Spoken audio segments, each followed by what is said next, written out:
जय माता दी। हर हर महादेव। मित्रों, आपका हमारे चैनल पर हार्दिक सुस्वागत है। आज हम फिर से ज्योतिष पर एक वीडियो लेकर के आए हैं। शनि ग्रह की ढैया एवं साढ़े साती का संपूर्ण निर्णय। शनि के नाम से मन में भय, आशंका और कष्ट का प्रादुर्भाव हो जाता है। उस पर यदि यह कह दिया जाए कि अमुक राशि वालों पर शनि की साढ़े साती चल रही है, तो सुनने वाला तो समझ जाता है कि अब बुरे दिन आ गए हैं, क्योंकि शनि की साढ़े साती स्वयं में भीषण भय एवं सघन संत्रास उत्पन्न करने वाले शब्द हैं। जनमानस में प्राचीन समय में साढ़े साती का आतंक स्थापित है। ज्योतिर्विद तथा कथित जातक का मनोबल परास्त करने हेतु इसे ब्रह्मास्त्र के रूप में प्रयोग करते हैं। साढ़े साती के विषय में अनेक भ्रांतियां प्रचलित है। लौकिक कथाओं में साढ़े साती विनाशकारी काल प्रहार के रूप में प्रस्तुत होती है। शनि की विकरालता में साढ़े साती की क्रूरता संयुक्त होकर के प्रकंपन उत्पन्न कर देती है।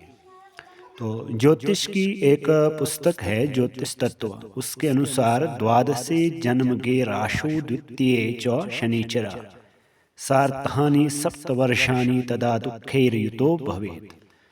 स्फिरूपधनेषु भास्करी संस्थितो भवति यस्य जन्मभात लोचनो दर्पदेषु संस्थिता कथयते रवि च लोकजयी रजने।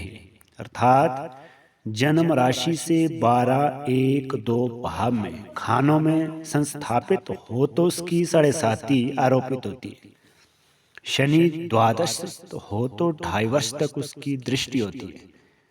जन्म राशिस्थ हो तो 2.5 वर्ष तक भोग करता है। द्वितीयेश हो तो पद कहलाता है। अर्थात शनि क्रमशः नेत्रों, उदर एवं पैरों में निवास करता है। इसे बृहत कल्याणकारी दशा भी कहते हैं। ढैया अर्थात लघु कल्याणी नाम से 2.5 वर्ष तक रहने वाली एक अन्य शनि दशा भी। शनि मेष आदि राशियों का जो संपूर्ण भ्रमण है वो जो है 30 वर्ष में संपन्न कर लेता है। इसके अनुसार एक राशि में लगभग 2.5 वर्ष तक निवास करता है। साढ़े साती का प्रारंभ तक होता है।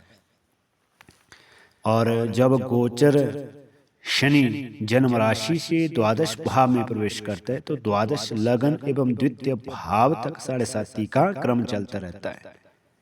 इन साढ़े सात का पर्याय साढ़े साती है और एक बार साढ़े साती सहन करने वाला व्यक्ति 30 वर्ष पश्चात ही इसके प्रभाव से पुनः आकारांत होता है। अर्थात 30 साल तक बिल्कुल छूट जाता है और फिर से 30 साल के बाद शनि की ये साढ़े साती जो है पूर्णावृत्ति में आ जाएगी। अपवादों को त्याग दिया जाए तो व्यक्ति अपने जीवन में प्राय 3 बार साढ़े साती का साक्षात्कार करता है। साढ़े साती स्वयं में एक भयानक शब्द है, किंतु संपूर्ण 7.5 वर्ष विध्वंसात्मक नहीं होते हैं। शनि जन्म स्थिति के अनुसार फल प्रस्तुत करते हैं और पूर्व कृत कोई कुकर्म हो तो उसकी सजा भी देते हैं। और इस जन्म में भूल विसर के या कोई गुप्त रूप से कोई कार्य होते हैं तो उसका फिर रिजल्ट शनि साढ़े साती के दौरान देते हैं। सामान्यतः एक व्यक्ति अपने जीवन में 3 बार जो है शनि की साढ़े साती का प्रकोप सहन करता है। चतुर्थ आवृत्ति दुस्साध्य अपवाद है। प्रत्येक आवृत्ति में साढ़े साती की सामर्थ्य भिन्न भिन्न होती है। प्रथम आवृत्ति अत्यंत प्रबल होती है। व्यक्ति कष्ट, अवरोधों एवं क्षतियों से आक्रांत होता है।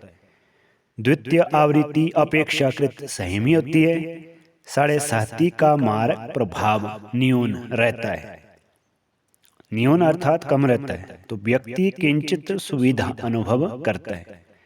तृतीय आवृत्ति भीषणतम परिणामों से परिपूर्ण रहती है। व्यक्ति बहुमुखी आपत्तियों से घिरा रहता है। व्यक्ति बहुमुखी जो प्रतिभा है उस पर जो है उसका कार्य बाधा सताती रहती है और आपत्तियों से आक्रांत रहता है। शनि अपने क्रूर प्रभाव से जीवन का सर्वनाश करने में प्रवृत्त हो जाता है और इस आक्रांत से जो बाहर निकल जाते हैं तो उसके बाद शनि जो है जीवन में निखार लाते हैं। प्रत्येक ग्रह उच्च नीचादि प्रभावों से युक्त होकर के ही शुभ अशुभ परिणाम प्रसारित करता है। शनि जन्मांग में उच्चस्थ हो या स्वराशि में स्थित हो या मित्र राशि में हो तो या मूल त्रिकोण में हो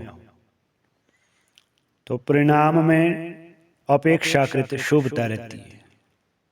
जन्मांगीय शनि सबल और गोचरणीय शनि दुर्लभ हो तो परिणाम मध्यम रहता है। दोनों स्थानों पर शनि दुर्बल हो तो अत्यधिक अप्रिय फल प्राप्त होते हैं। इस संदर्भ में ज्योतिर्विद महर्षियों ने कुछ विशिष्ट सूत्रों का उल्लेख किया हुआ है। यदि गोचरणीय शनि जो है अवांछित अमंगल परिणाम प्रदान कर रहा हो तो अन्य ग्रहों से प्राप्त होने वाले जो फल है उनके उसमें भी कमी उपस्थित हो जाती है। यदि गोचर में शनि अप्रिय फल प्रदान करने वाला हो तो बृहस्पति सदा शुभ फल प्रदाता हो जाता है और अप्रिय फलों में कुछ हद तक भी वृद्धि कर सकता है।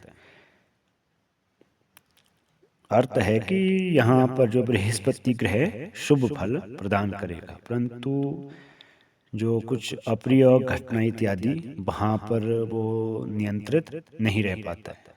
तीसरे में है कि जिस समय अंतर में शनि शुभ फल प्रदाता हो और बृहस्पति अप्रिय फल प्रदाता हो तो उसमें प्राय अनुकूल परिणाम ही प्राप्त होते हैं।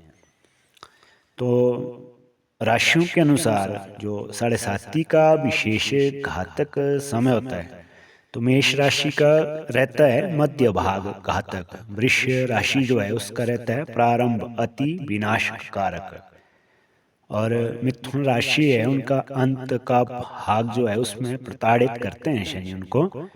कर्क राशि का मध्यम और अंत का समय जो है काफी कष्टकारक बीतता है और सिंह राशि है उनका जो प्रारंभिक काल और मध्यम काल जो है काफी कष्टकारक रहता है। कन्या राशि का आरंभिक काल जो है शनि का जो 7.5 का प्रारंभ होता है तो ये घातक रहता है। तुला राशि में अंत का घातक होता है। वृश्चिक राशि में मध्य और अंत का घातक होता है। धनु राशि का आरंभिक और मध्य का समय जो है काफी कष्टकारक रहता है। मकर राशि में जो है आरंभिक काल जो है काफी घातक इत्यादि या कोई कष्टकारक रहता है। कुंभ राशि में पूर्ण समय जो है शुभ रहता है परंतु शारीरिक कष्ट उत्पन्न करता है। मीन राशि में जो है ये कष्टकारक रहता है अन्य घातक, अर्थात मध्य का समय जो है काफी कष्टकारक रहता है इनके लिए। तो बृहस्पति और राहु अप्रिय फल प्रदान कर रहा हो तो शनि अनुकूल परिणाम प्रदाता हो जाता है। प्रिय फलों की अधिक प्राप्ति होती है। शनि एक राशि में 2.5 साल रहता है जिसे ढैया कहते हैं, अतः 3 राशियों में 7.5 साल मिल गए हैं जिसे 7.5 कहते हैं। जन्म राशि से 12वीं राशि में शनि अपने पर 7.5 सिर पर होती है, इसे चढ़ती 7.5 कहते हैं। जन्म राशि में रहने पर 2.5 वर्षों के लिए हृदय पर और दूसरी राशि में पैरों पर उतरती 7.5 होती है। जन्म राशि से 4th एवं 8वीं राशि में होने पर 2.5 साल के लिए शनि की ढैया कहते हैं। सामान्यतः यह समझा जाता है कि शनि की ढैया हो या 7.5 हो तो महान अशुभ कारक होता है। विशेषता तो ढैया को मृत्यु कारक भी समझा जाता है, लेकिन वस्तु स्थिति ऐसी नहीं है। 7.5 एवं ढैया के अंतराल में शनि सुख समृद्धि देने वाले भी होते हैं और इस बात पर अधिक निर्भर करता है कि जन्म कुंडली में शनि किस स्थिति में आपके। यदि शनि जन्म के समय त्रिकोणेश होकर के या लग्नेश अथवा तीसरे घर में, छठे में 11वें भावों का स्वामी होकर के मित्र ग्रहों से दृष्ट होकर के 5, 9, 3, 6 या 11 में बैठा हो तो शनि धन प्रदान करने वाला या धन को बढ़ाने वाला होता है। अर्थात ऐसी साढ़े साती के समय मनुष्य आर्थिक उन्नति अधिक करता है। उस उक्त समय में दशा अंतर्दशा भी अच्छी चल रही हो तो अधिक शुभ फल प्रदान करता है। इसके विपरीत कुंडली में शनि 2, 7, 8, 12 भाव में स्वामी होकर के अशुभ ग्रहों से युक्त या दृष्ट हो तो अत्यधिक कष्टकारक जो साढ़े साती का समय बीतता है। तो लेकर के आएंगे दूसरी बार कोई और जानकारी। तब तक के लिए जय श्री राधे, हर हर महादेव।